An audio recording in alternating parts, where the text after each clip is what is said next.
Hallelujah, সবাইকে জয় যিশু। আমরা প্রার্থনাতে যাব।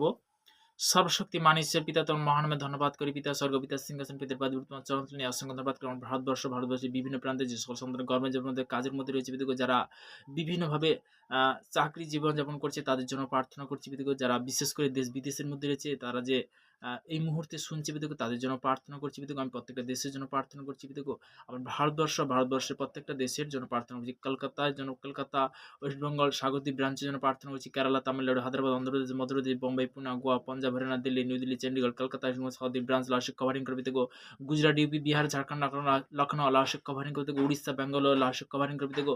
আমার 28টা দেশের জন্য প্রার্থনা লাশিক কভারিং করবে। ভারতবর্ষে থেকে বিদেশের মধ্যে যারা গণতন্ত্রের মধ্যে রয়েছে থেকে, Saudi Arab, Dubai, Kuwait, Qatar, Malaysia, Thailand, Hong Kong, Bangkok লাশিক covering, Germany, France, Italy, Portugal, Brazil, Argentina থেকে লাশিক কভার করে দিচ্ছে থেকে, মুহূর্তে থেকে ইংল্যান্ড, নিউজিল্যান্ড, অস্ট্রেলিয়া, জিম্বাবুয়ে পিদেগো, শ্রীলঙ্কা লাশিক কভারিং পিদেগো সর্বদা পিদেগো যতটা আত্মামতি দিলে পিদেগো সেই প্রার্থনা দ্বারা তোমাকে চাহাত করছি। যে সকল সন্তানরা তারা বিশেষ করে ফ্যামিলি বা যে সকল সন্তানরা যারা গভর্নমেন্ট কাজের মধ্যে রয়েছে পিদেগো, তাদের জন্য প্রার্থনা করছি। তোমার দর্শক তাদেরকে তুমি সুরক্ষিত রাখবে পিদেগো। তাদেরকে যে সঠিক শিক্ষা তাদের মধ্যে নিয়ে আসবে পিদেগো, পজিটিভ শিক্ষা তাদের মধ্যে নিয়ে আসবে পিদেগো, নেগেটিভ আমি ক্যান্সেল করে দিচ্ছি পিদেগো। আজকের পর থেকে পিদেগো তাদের সর্বদা চলার পথে বলবো তুমি কন্ট্রোল করো পিতা পিদেগো। তুমি মঙ্গলময় ঈশ্বর পিদেগো, তোমার একমাত্র পুত্র সেই মহান যিশু নাসরির নাম থেকে চালাম এই প্রার্থনা। Amen, amen, amen. জয় যিশু, ঈশ্বরের গৌরব হোক। তো আমরা রুটিন অনুসারে যেমন ঈশ্বরের গৃহতে আসি, আজকের আসতে পেরেছি পিতার আশীর্বাদে খুব সুন্দর লাগছে, খুব ভালো লাগছে। আমরা লুক লিখিত সুসমাচার তার 13 অধ্যায় 10 থেকে একদম 13 পদ পর্যন্ত প্রভুর বচনে যাব। তিনি বিশ্রামবারে, হালেলুয়া, তিনি বিশ্রামবারে কোনো সমাজগৃহে শিক্ষা দিতেছিলেন। আর দেখে একটি স্ত্রী লোক, যাহাকে 18 বৎসর ধরিয়া দুর্বলতা আত্মা পাইয়াছিল, সে কুজা কোনো মতে সজা হইতে পারিত না। তাহাকে দেখিয়া যিশু কাছে ডাকিলেন আর কহিলেন, হে নারী, তোমার দুর্বলতা হইতে মুক্ত হইলে। হালেলুয়া। পরে তিনি তাহাকে তাহার উপরে হস্তপন্ন করিলেন, তাহাতে সে তখনই সজা হইয়া দাঁড়াইল আর ঈশ্বরের গৌরব করিতে লাগিল। তখনই সে কি ঈশ্বরের গৌরব করতে লাগলো। হালেলুয়া, ঈশ্বরের সন্তানরা। তো তেমনি বলতে কি যে সে 18 বছর ধরে কি দুর্বলতার একটা আত্মা পেয়েছিল। সে বলতে কি যে সে কি কুজা ছিল, সে সজা হতে পারতো না। তো তেমনি বলতে কি যে সেখানে যিশু সর্বদা বলতে কি যে তিনি বলতে কি তাকে দেখা পায়। তো তিনি কি বিশ্রামবারে কোনো সমাজ গৃহে শিক্ষা দিতেছিলেন। তিনি এক জায়গায় শিক্ষা দিতেছিলেন।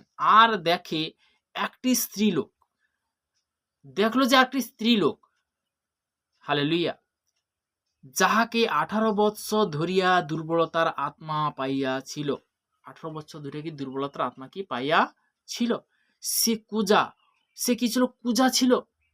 সে এরকম এরকম স্ট্যান্ড এরকম সজা ছিল না, সে কুজা ছিল। তো তেমনি বলতে কি এখানে বলতে কি কোনো মতে সে সজা হইতে পারিত না। তাহাকে দেখিয়া যিশুর কাছে ডাকিলেন, তাকে দেখে যিশু কাছে ডাকলো। তো তেমনি এক জায়গায় তিনি শিক্ষা দিতেছিল, তিনি এক জায়গায় প্রার্থনা করছিল, একটা চার্চের মধ্যে, একটা মন্ডলীর মধ্যে, একটা জেরুজালেমের মধ্যে। তো তেমনি বলতে কি তিনি জেরুজালেমের মধ্যে যখন সুসমাচার দেয়, যখন শিক্ষা দেয়, তো তেমনি বলতে কি সেখানে বলতে একজন কুজা বলতে কি বলা যায়, সে কি দুর্বলতার আত্মা তার মধ্যে পেয়েছিল। সে তার বিশ্বাস ছিল কি যে যিশুর নামে আমরা পরিত্রাণ পেতে পারি। তো তার বিশ্বাসে সে কিন্তু এসেছিল। তখন যিশু তাকে দেখার পরে সে তাকে বলল, সেখানে কি বলল, একটি স্ত্রীলোক যাহাকে 18 বৎসর ধরিয়া দুর্বলতার আত্মা পাইয়াছিল, সে কুজা কোনো মতে সজা হইতে পারিত না। তাহাকে দেখিয়া যিশুর কাছে ডাকিলেন আর কহিলেন, হে নারী, তোমার দুর্বলতা হইতে মুক্ত হইলে। সে বলল যে হে নারী, তোমার দুর্বলতা হইতে তুমি মুক্ত হইল।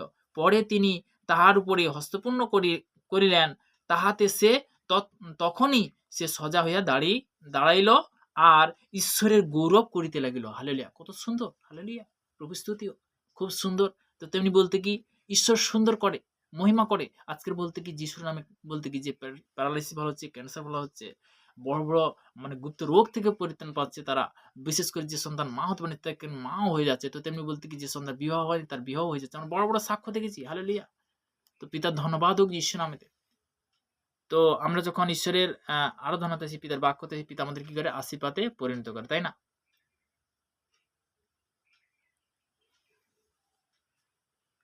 তো অ্যাকচুয়ালি সত্যি কথা বলতে কি যখন পিতার আরাধনাতে আসি, পিতা আমাদের কি করে? আশীর্বাদে পরিণত করে, তিনি ফলে ফলবান করে। তো আমরা লাস্ট প্রার্থনাতে যাব। সর্বশক্তিমান ঈশ্বর পিতা তোর মহান নামে ধন্যবাদ করি পিতা, স্বর্গপিতা সিংহাসন পিতার পাদুর তোমার চরণে অসংখ্য ধন্যবাদ করি পিতা। আজকের এই প্রার্থনার যোজন পিতাকে তোর মহান নামে প্রশংসা করি পিতাকে। পিতাকে সর্বদা তোর বাক্য দ্বারা বলেছি পিতাকে। আদিতে বাক্য ছিল, বাক্যে পিতা সৃষ্টি করেছিল, তো মুদ্রিত সুস্মতা সাধু সাধু যাচ্ছে করতে অনশন করবে, তার আঘাত করো তোমার জন্য করে দেবে পিতাকে। আমার বিশ্বাস পিতাকে এই প্রার্থনা মিষ্টি মহান যিশু নাসরের নামে। Amen amen amen. সবাইকে জয় যিশু।